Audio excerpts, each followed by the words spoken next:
we're going to talk a lot about wholeness later. Let's figure out how that's going to contextualize. If anybody online is joining us for the first time, this is our Wheel of Wisdom. It is questions from the community. Our overarching theme this morning is No Outside Issues, Part 2. And let's see how that's going to get contextualized.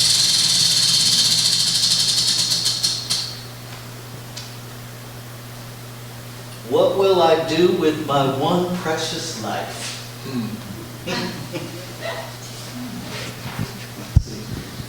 The imp in me instantly says inside, I gave up. What are you going to do?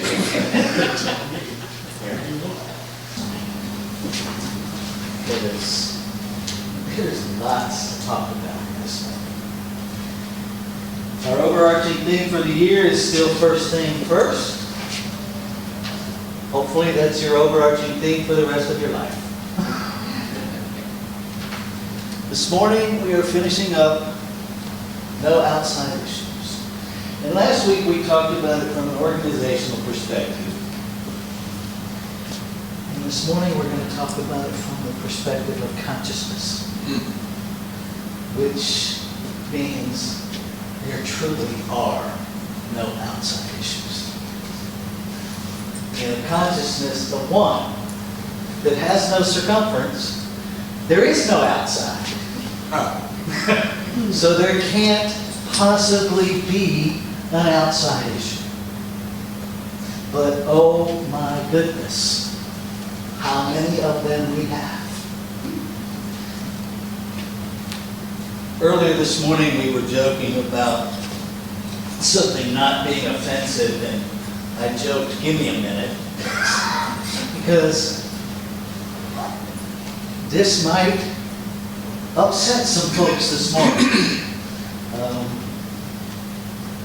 Because everything I'm going to talk about has the potential to completely disrupt your comfort zone. And that's my intention. Come on. That's my design. Come on. Because as long as we are comfortable, we are living in limitation. Right?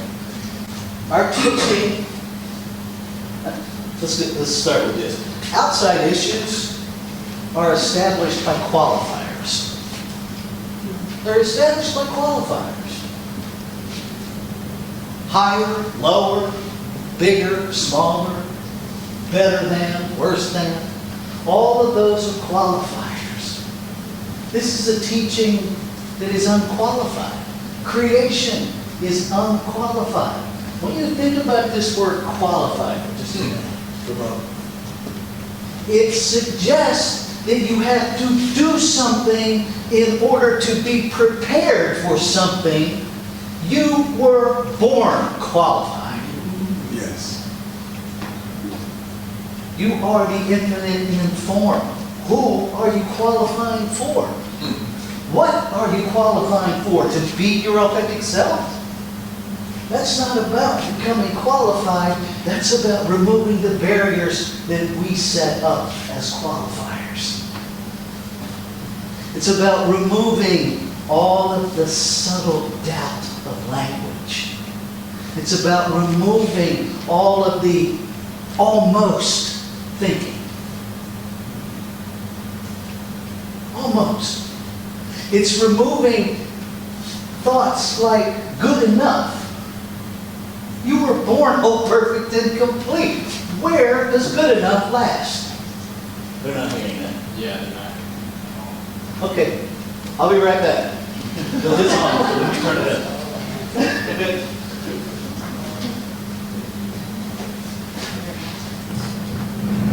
Okay, how's that? That's better. There we go.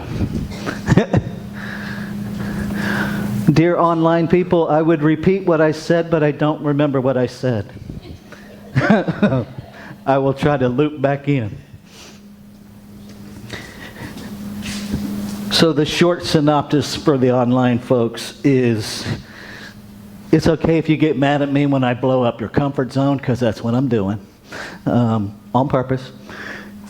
And I'm talking about the limitations of qualifiers, of all of the I mean, even our own vision and mission stuff that says radical inclusion.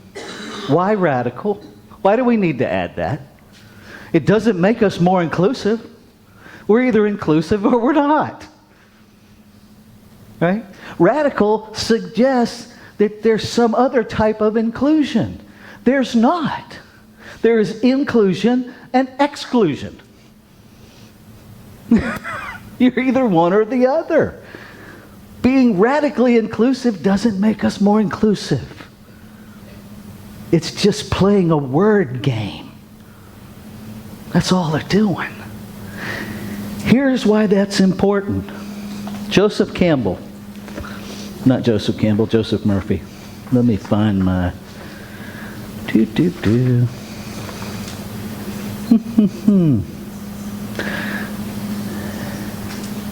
Joseph Murphy was an Irish writer and a New Thought minister ordained in divine science and religious science.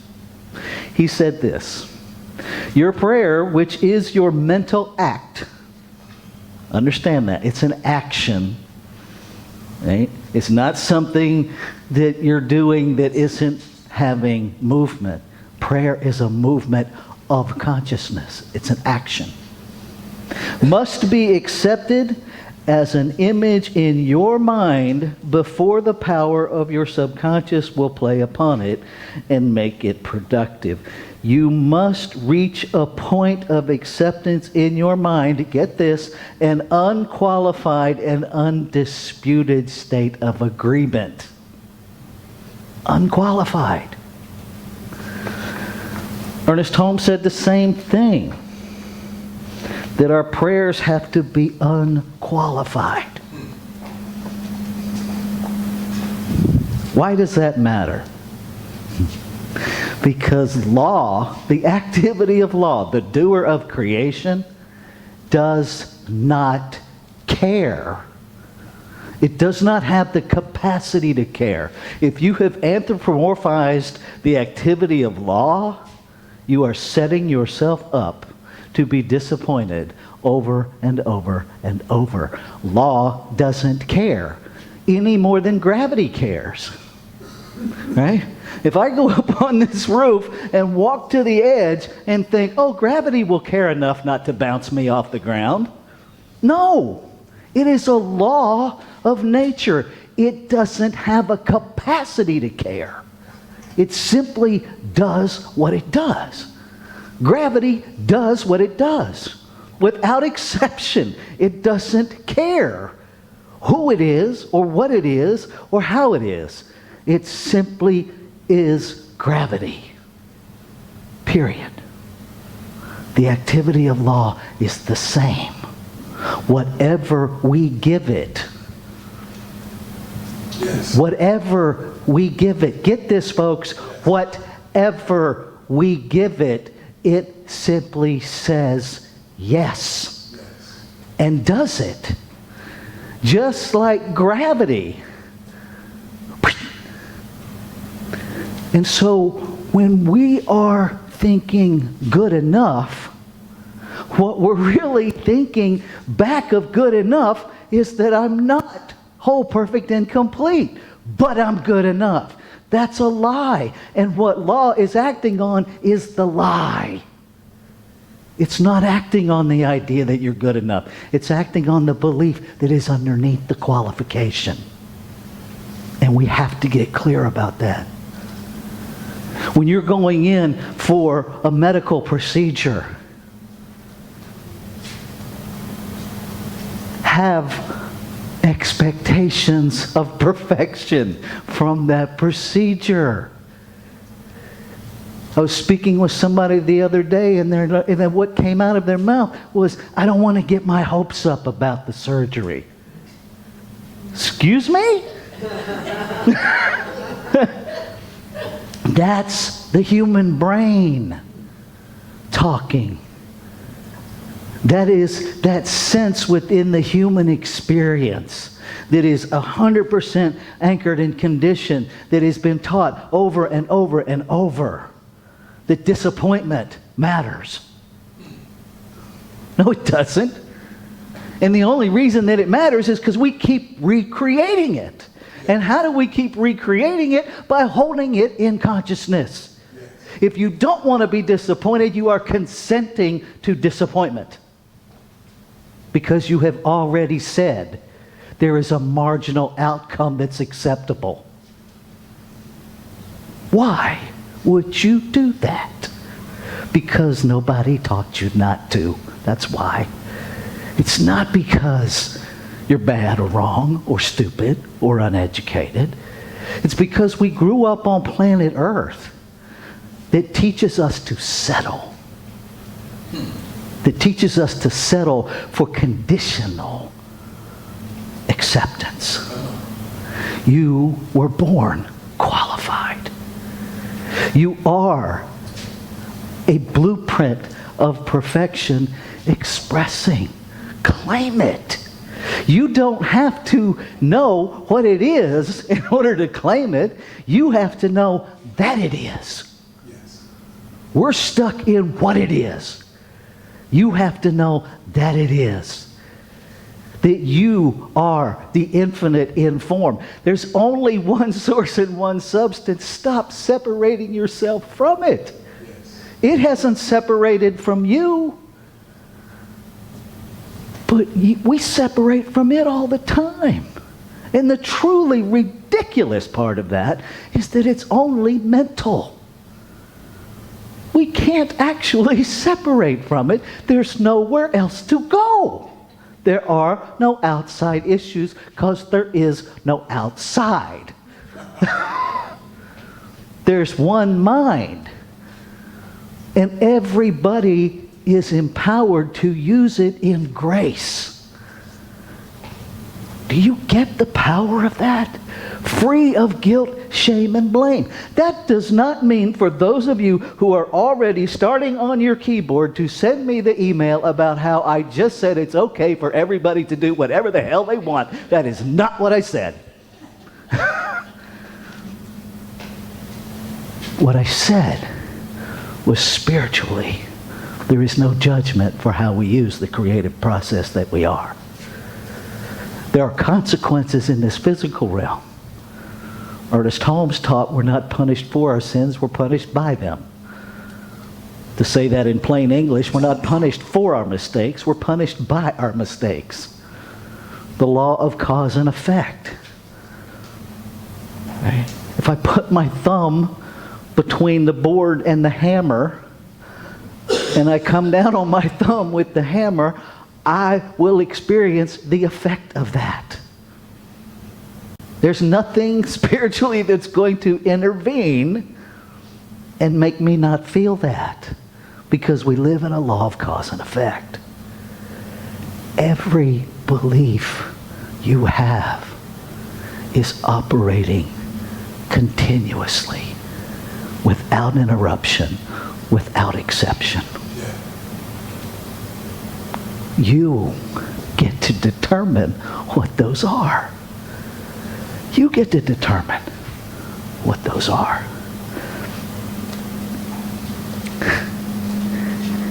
Some of you might be familiar with Johnny Coleman, Reverend Ike, some of those folks. They're New Thought ministers. And the reason I bring them up is to point out it doesn't matter the container. Doesn't matter the label. It matters the belief. Right? Reverend Ike called his version of metaphysics the science of living. It's the same as the science of mind. He just calls it something different. Ernest Holmes, read over and over again, will tell you he has no claim to science of mind. That it is a synthesis of ancient wisdom and his understanding of it. Nobody owns it. Nobody owns it. Johnny Coleman, the same thing. Johnny Coleman went to Unity School of Ministry. She was the third black woman to go. She had to commute 15 miles one way for 2 years because she was not allowed to live on campus as a black woman. This is our lifetime, folks. This is not ancient history. So, what was Johnny Coleman's remedy? She had options. She could have been resentful. She could have done a whole big old campaign. No. She used these teachings to start. In 1956, she started the Christ Unity Temple that later became the Christ Universal Temple in Chicago, and it was the first megachurch before we even had the label megachurch, because she used these teachings. Instead of focusing on what she didn't have, she focused on what she did have. Instead of focusing on what she wasn't getting, she created what she wanted for other people. Emma Curtis Hopkins taught the same thing. When you want to treat for something for yourself, first treat that everybody else gets it first. So you stop separating yourself. We're all in this together. There's only one. I know we look like we're all separate. We're not.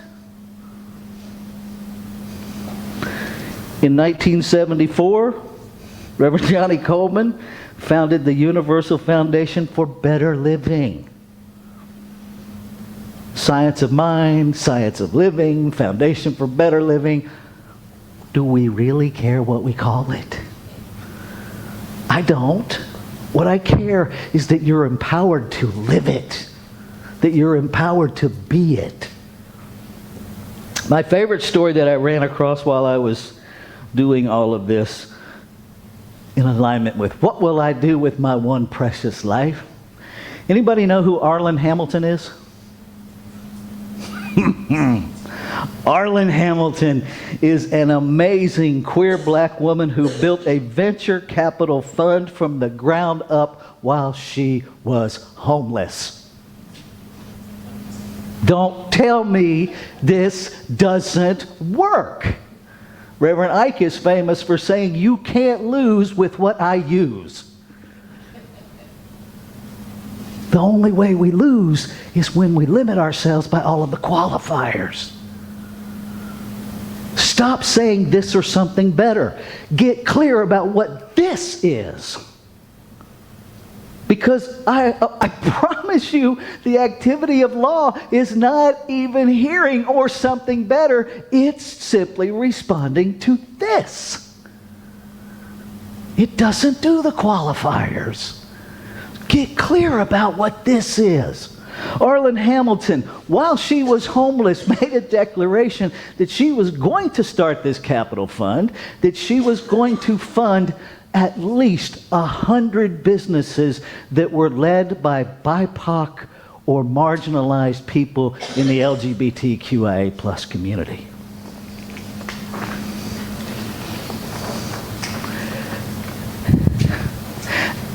As of 2015, Backstage Capital, which is her company, raised $30 million and has invested in over 200 tech startups that are led by Black, BIPOC, and queer people.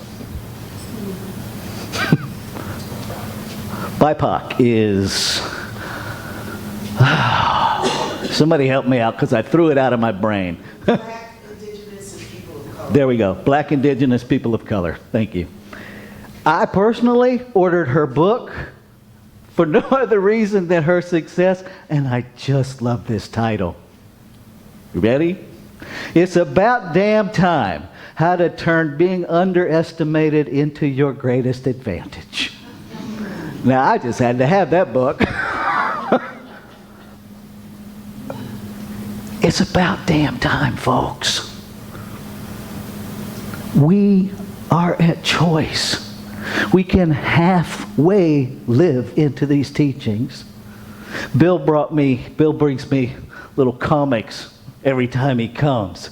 And this one is about contentment. You can be satisfied or you can be content. But you can't actually be both. And I'm going to wrap up with this. Satisfied is stagnant. Satisfied says, I'll stop here. There is no stop in infinite creation. There is no stop in a creative process that is continuous and ever evolving. And so you might convince yourself that you're satisfied, but there is always going to be a divine nudge to be more, because until we have expressed all that we came here to express, there is no such thing as satisfaction. Contentment, on the other hand, is being fully present without the qualifiers, right where we are. Knowing that we are evolving. We are here for one purpose. To be God individualized. That's why you're here. You're not here to be kind of, sort of, a version of that. You're not here to play small. You're not here to be enough. You're not here to qualify to be here. You wouldn't be here if you didn't qualify to be here. You were qualified in the process of becoming. And so now we're just excavating all of the lies that tell us we're not that, so that we can be that. Let's take this into prayer.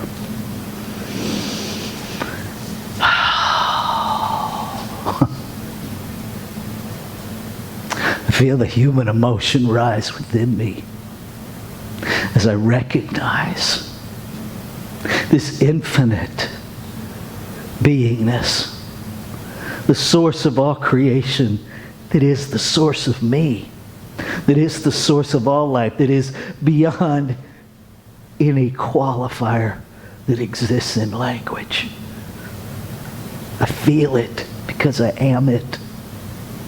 I feel it because I see it everywhere I look. I believe. No matter where I look, no matter what I see, I believe, because I recognize the infinite everywhere, without qualification, without limitation, nameless, changeless, wholeness, expressing itself in the multiplicity of creation. And so I know that every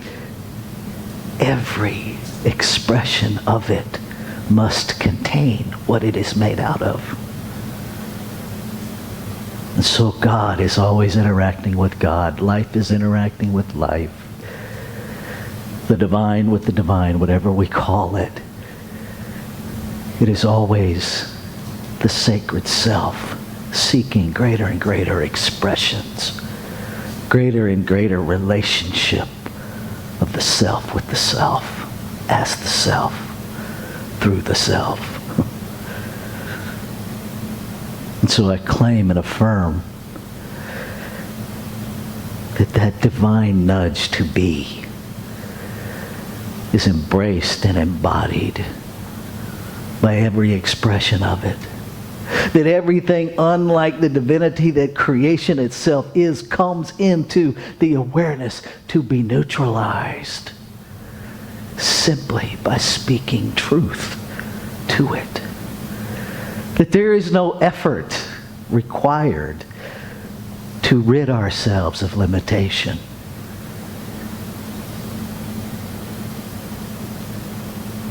Simply embrace the unlimited potential that we are. To shift our focus from the limitation to the truth of being. And I am grateful. I'm grateful for the simplicity of creation in all its complexities. that where I focus my attention, what I hold in my beliefs and in my thoughts, is always mirrored back, informing me where to shift, where to turn, where to embrace more of the divinity that I am. And so just as the law says yes to everything given to it, I say yes to everything the law gives back. Yes to being aware, yes to making the shifts, yes to letting go of every lie that is a limitation and stepping fully, claiming my qualified inheritance as an expression of God. Born qualified. So I release everything that's not that. I release my word by releasing all the doubts that restrict my word. I release my word by releasing any fear that holds my word back from being manifested. I release every sense of hesitation, every question, every concern. I let it all go. And I trust that I am resourced by the source that is expressing as me. And what I know for me, I know for all of life. And so it is done. Nothing else to do except live it with wild abandon. It's about damn time. And so I let it go. Ashe. Shalom. Aho. Amen. Amen. And so it is. Let's take a breath.